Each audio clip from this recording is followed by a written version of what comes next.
তো viewers part 2 লয়ে পড়ছি।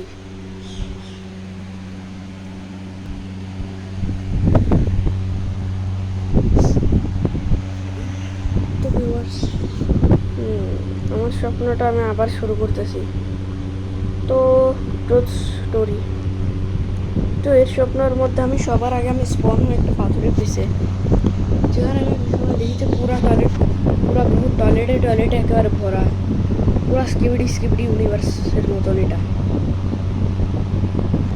এখানে কোনো ক্যামেরাম্যান, সিনেমাম্যান, টিভি ম্যান নাই। সেখানে শুধু আমি একাই সার্ভাইভ করতেছিলাম। আর ওইখানে সব জায়গায় খালি স্কিবিডি হয়ে গেছিল।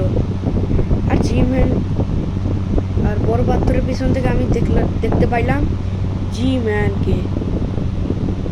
সেই জি-ম্যান তো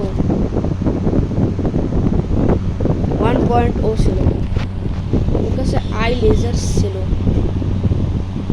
সে তার আই লেজার দিয়ে আমাকেই মারি ফেলতো যদি আমি বড় পাথরের পিছ থেকে বাড়ি জানতো।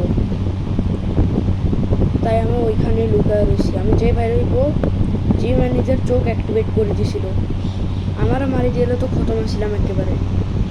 পুরা গ্রহ টয়লেটের মধ্যে ছিল, আর আমি একাই ছিলাম ওইখানে যে টয়লেট হয়ে সার্ভাইভ করতেছিল।